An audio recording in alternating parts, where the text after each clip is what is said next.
Tema: la imposición de manos. Introducción. El concepto de la imposición de manos tiene una variedad de explicaciones. Es casi imposible llegar a una conclusión basada en los casos bíblicos, porque la Biblia no la manda a hacer, ni nos da pautas de cómo hacerla.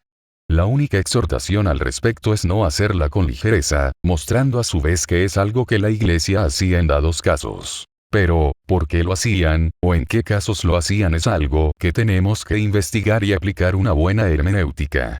Una pregunta que podemos hacernos es si Dios imparte algún don espiritual, o hace sanidades, por medio de la imposición de manos. ¿Qué es imponer las manos sobre una persona?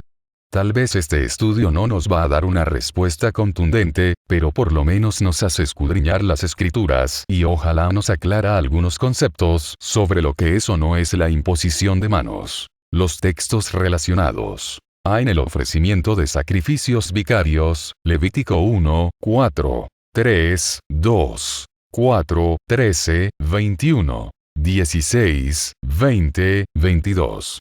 La imposición de manos sobre la cabeza del animal bajo el sistema mosaico de sacrificios era un reconocimiento de que la carga de la culpa del que imponía las manos caía sobre el animal. Así fue un acto simbólico para señalar que el animal iba a derramar su sangre y morir como sustituto. Hebreos 9, 22, y según la ley, casi todo es purificado con sangre, y sin derramamiento de sangre no hay perdón. En el momento de dar una bendición, Génesis 48, 14, 19, Mateo 19, 15, Marcos 10, 16.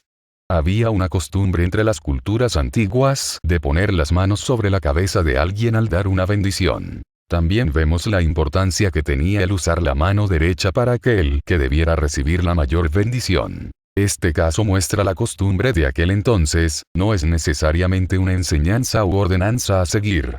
También en Mateo y Marcos vemos a Cristo poniendo las manos sobre los niños al bendecirlos de acuerdo con la costumbre del día. Pero, ¿es esto lo mismo que imponer las manos, o simplemente un acto de cariño? En el momento de consagrar a una persona para el ministerio, Números 8, 10 al 11, 27, 18 al 23. Deuteronomio 34, 9, Hechos 6, 6, y 13, 2 al 3. Las personas que habían sido escogidas primeramente por Dios, recibieron su reconocimiento humano por medio de la ceremonia de la imposición de manos. Hechos 13, 1, 3, en la iglesia que estaba en Antioquía había profetas y maestros. Bernabé, Simón llamado Níger, Lucio de Cirene, Manaén, que se había criado con Herodes el tetrarca, y Saulo. 2. Mientras ministraban al Señor y ayunaban, el Espíritu Santo dijo: Apartadme a Bernabé y a Saulo para la obra a la que los he llamado. 3. Entonces, después de ayunar, orar y haber impuesto las manos sobre ellos, los enviaron. Esto también elimina la posibilidad de que una persona haga una declaración propia de la aprobación de Dios por capricho propio. El acto de la imposición de manos por los líderes de la iglesia da legitimidad al proceso de elección, y hace que la persona tenga que rendir cuentas a alguien. Hoy se usa este acto simbólico en la ordenación de pastores, en el envío de misioneros, y en el nombramiento de ancianos y diáconos para la iglesia local. Es un reconocimiento de su llamado, su carácter y madurez espiritual, y de su capacitación. Este acto no se debe hacer con ligereza. Cada persona debe ser puesta a prueba primero. En relación al Espíritu Santo, Hechos 8, 17, 9, 15, 17, 19, 6, tenemos solo 2 casos donde se dice que recibieron el Espíritu Santo en el momento de la imposición de las manos, y otro versículo que habla de ser lleno del Espíritu por el mismo acto. Las preguntas deben ser: ¿era una costumbre que siempre seguían? ¿Llegó a ser norma para la iglesia? ¿Es necesario imponer las manos para recibir el Espíritu Santo? ¿Por qué lo hicieron en esos 3 casos?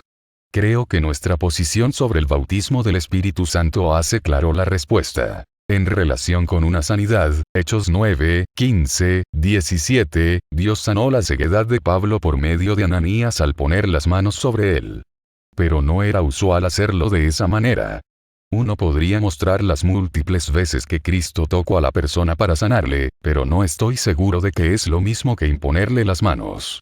Por las muchas veces que Cristo no tocó a la persona para sanarle, debemos estar seguros que no es un requisito para sanar a la persona en recibir un don especial. 1 Timoteo 4:14, no descuides el don espiritual que está en ti, que te fue conferido por medio de la profecía con la imposición de manos del presbiterio. 2 Timoteo 1:6, por lo cual te recuerdo que avives el fuego del don de Dios que hay en ti por la imposición de mis manos. Pablo y el presbiterio, los ancianos, habían puesto sus manos sobre Timoteo para darle algún don especial. La Biblia no aclara cuál fue ese don ni cuándo lo hicieron, pero probablemente fue para comisionarlo para ejercer el liderazgo como delegado oficial al ser dejado encargado de la iglesia de Efeso. Podemos decir que fue su ordenación al ministerio, dándolo también cierto nivel de autoridad. Es decir que Cristo había llamado a Timoteo para el ministerio y los ancianos habían reconocido ese don por medio de profecía y probablemente profecía de Pablo mismo. La pregunta puede ser: ¿Timoteo recibió el don por medio de la imposición de manos o simplemente fue reconocido oficialmente como persona digna y aprobada? Hay una similitud entre este caso con Timoteo y el caso de Pablo y Bernabé en Hechos 13:1-3, que vimos arriba. Se hizo una profecía por medio del Espíritu Santo del nuevo ministerio de estos dos hombres y fueron apartados con la imposición de manos. Ellos no recibieron ningún poder especial por la imposición de manos, simplemente fueron encomendados con la bendición del liderazgo al ministerio por el cual habían sido escogidos por Dios. Nota: recuerda que en este momento de la historia de la iglesia, existían los apóstoles y profetas que podían hacer esta clase de profecía. Textos como estos siempre son un problema para interpretar porque hablan de algo que hicieron sin decir si es algo que se debe hacer todas las veces. Pablo hizo esto al dejar a Tito en Creta. Se hizo por cultura y las costumbres entre los judíos de imponer las manos en dados momentos, o es algo que debemos hacer hoy también como norma para la iglesia. No hacerlo con ligereza. 1 Timoteo 5:22. No impongas las manos sobre nadie con ligereza, compartiendo así la responsabilidad por los pecados de otros. Guárdate libre de pecado. Pablo exhorta a Timoteo a no imponer las manos con ligereza a ninguno. Reconocer públicamente a una persona como anciano, pastor, diácono o para cualquier otro ministerio dentro de la iglesia sin probar a la persona primeramente puede traer graves consecuencias después al encontrar que la persona no era apta para tal o está en algún pecado oculto. Con la imposición de las manos, estamos aprobando a la persona y su modo de vida, que sea digno como ministro de Dios. Como vimos arriba, la imposición de manos tiene su trasfondo judío en las leyes de Moisés en cuanto a los sacrificios. Imponer las manos sobre un animal que va a ser sacrificado identificaba a ese animal como el sustituto de la persona o del pueblo. Imponer manos sobre una persona la identifica o la pone al servicio sagrado de Dios. Es una consagración o dedicación de la vida de la persona al ministerio. Algunos toman este versículo en relación a la restauración a la congregación de un anciano, que haya sido disciplinado. Como doctrina elemental, Hebreos 6:1-2.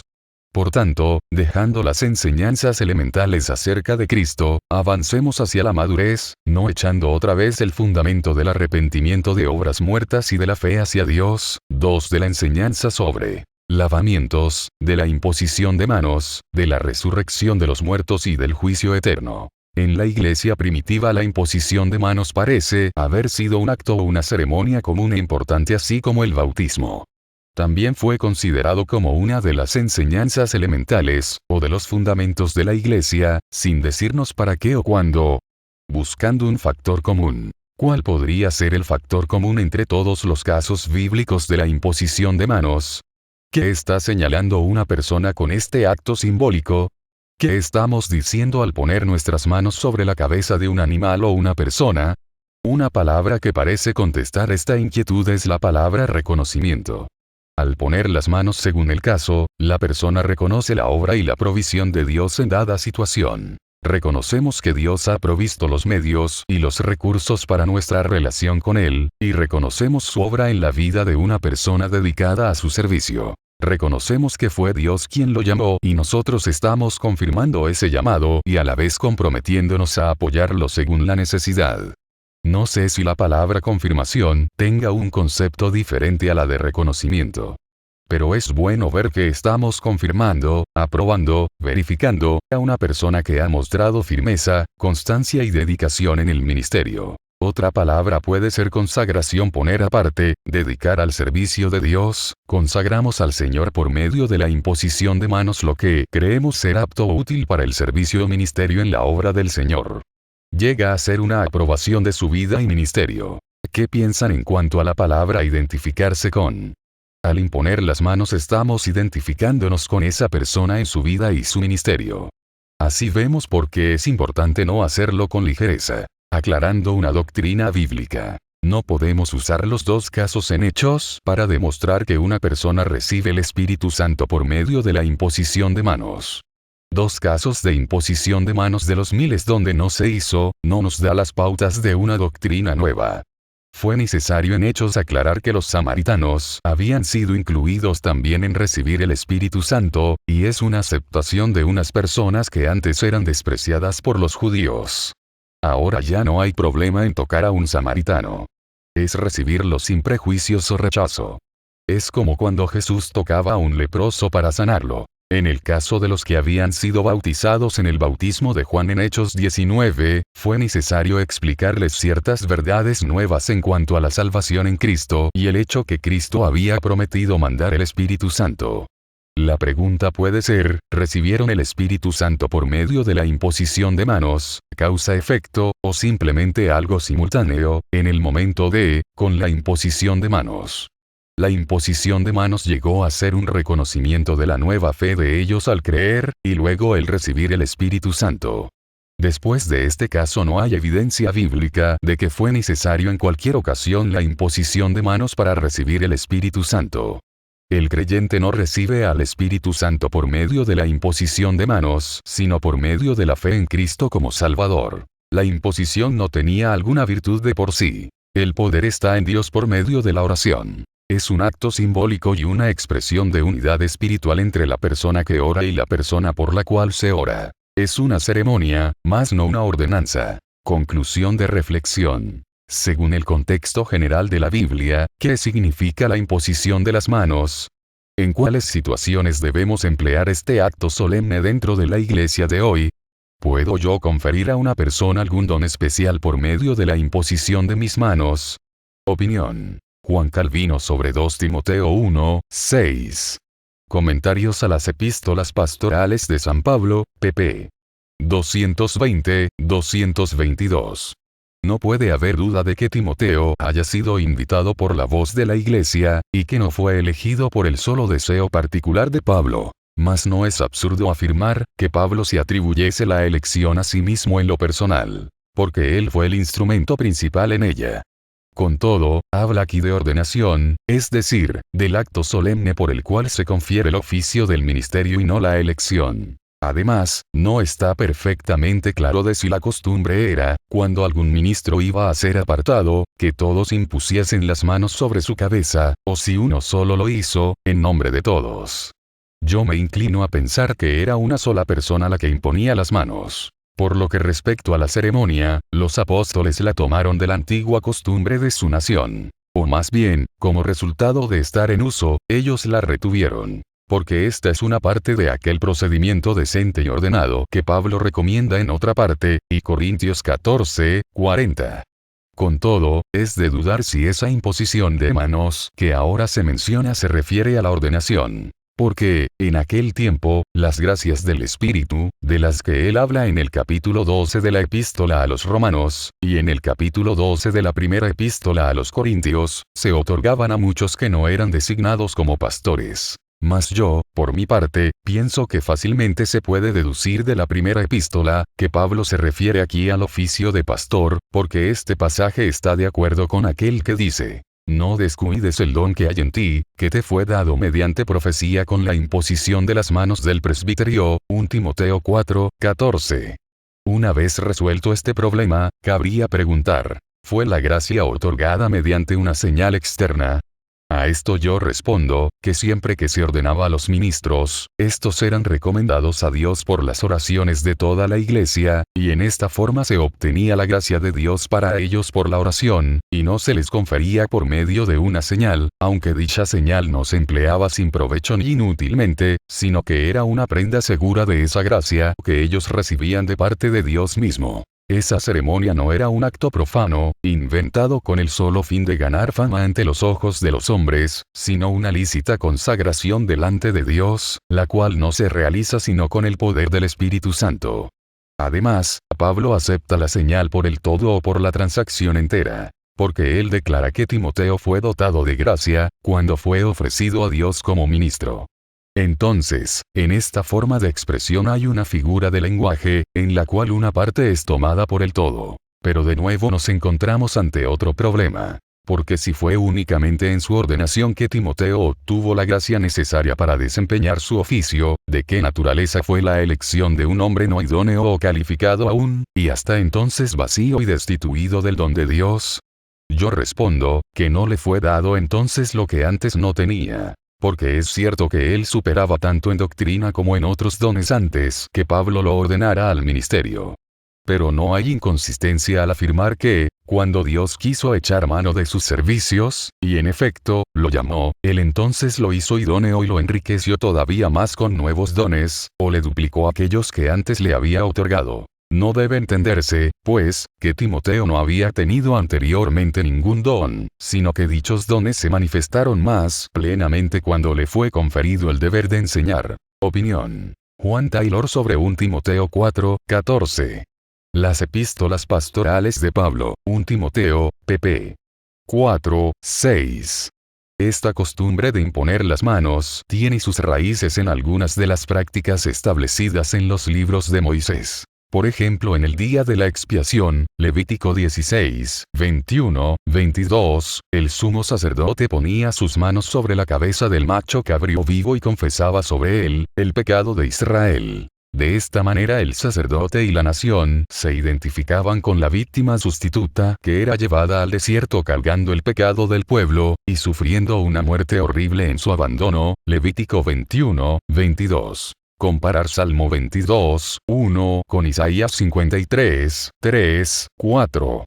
Lo que hacía el sacerdote en el día de la expiación simboliza la obra de Cristo por nosotros y tenemos que identificarnos con Cristo, aplicando su sangre a nuestras vidas para ser salvos también. Levítico 4. En 1 Timoteo 4:14 vemos que un grupo de ancianos acompañaba a Pablo encomendando a Timoteo a la obra. No fue físicamente posible que todos impusieran las manos, a la vez, por lo menos, y así es fácil ver que la imposición de manos no significaba más que identificación y comunión con Timoteo en el momento de encomendarlo a la obra. Nunca debemos pensar que este hecho fue una ordenación formal sin la cual nadie puede predicar o servir al Señor. La imposición de manos no le dio el don. Esto había sido anunciado anteriormente por la profecía y la imposición de las manos del apóstol, aunque todavía no se había desarrollado el don. La imposición de manos tampoco le dio autoridad de ministrar. Dios mismo ya le había dado autoridad para esto, como en el caso de Pablo, Hechos 9:15. La única autoridad y el único que puede comisionar a los siervos es el Señor mismo, pero lo que el siervo hace, lo hace en comunión y con la bendición de la asamblea cuando esto sea posible, y vemos en la imposición de manos de Pablo y los ancianos de las asambleas locales, Hechos 13, 1, 3, 15, 40, que eso fue su reconocimiento y bendición sobre el joven Timoteo. Hay que decir de nuevo que la imposición de manos no da autoridad ni confiere posición a la persona. Si no tiene el don del Señor, la imposición de todas las manos en el mundo no le servirá para nada. En el caso de los obreros o misioneros, la imposición de las manos significaba identificación y comunión con ellos en la obra para realizar. La imposición de manos no era usada como una autoridad para ejercer dones. Cada creyente sacerdote tiene dones y autoridad de Dios mismo. 1 Pedro 2, 5, 9. En Gálatas 2, 9, Pablo dice que nos dieron la diestra en señal de compañerismo, como otra muestra de identidad solidaria. No podemos aceptar la idea de algunas denominaciones, de que es necesario imponer las manos sobre hombres para constituirles u ordenarles como pastores. Un pastor verdadero, y puede haber varios en una sola asamblea, Hechos 20, 17, 28, es reconocido primeramente por su obra, no por sus estudios, y estimado por ella, un tes. 5, 12, 13. A Pablo no le llevó caprichosamente, ni tampoco vemos a Timoteo impulsándose o presionando. Su llamamiento fue algo revelado por el Espíritu Santo, tanto como lo había hecho con Pablo y Bernabé, Hechos 13, 1, 4. Dos asambleas reconocieron que el Espíritu Santo estaba obrando y dirigiendo, y manifestaron su acuerdo con la cabeza en el cielo. Timoteo no tuvo que pasar por un seminario o escuela bíblica, sino que tenía un buen testimonio delante de los hermanos, quienes le estrecharon la diestra en comunión con él. Es bueno ver el ejemplo de las dos asambleas en el ejercicio de recomendar a un obrero. Si hay asambleas pequeñas o con poca capacidad, es bueno y necesario llamar a otros cuando tratan un asunto tan importante como es recomendar a alguien para la obra. No es algo que se hace a la ligera, ni es que uno mismo se impulsa para esforzar a la asamblea local. Debe haber acuerdo, comunión con otras asambleas, evidencias del don del Señor y testimonio intachable en cuanto a su vida y ocupación secular. La revelación del don de Timoteo fue necesaria porque las asambleas en Galacia no tenían más de unos 3 años y era importante que Timoteo empezara en aquel tiempo con Pablo, como la obra después nos muestra. Hoy en día con asambleas antiguas aquí, hay tiempo para esperar y mirar con calma la vida y obra de la persona antes de recomendarle a la obra de tiempo completo. Deben considerar no solamente la obra espiritual, sino también la conducta y trabajo del hermano para proveer para su vida y su responsabilidad en cuanto a su familia. Uno que no muestra diligencia para trabajar bien en algún negocio u ocupación no es apto para la obra del Señor. Quien ha fracasado en negocios no debe buscar la obra del Señor como una alternativa. ¿Qué crees que es la imposición de manos? ¿Cuándo debemos hacerlo? ¿Para qué la debemos hacer? Próximo estudio. La batalla espiritual.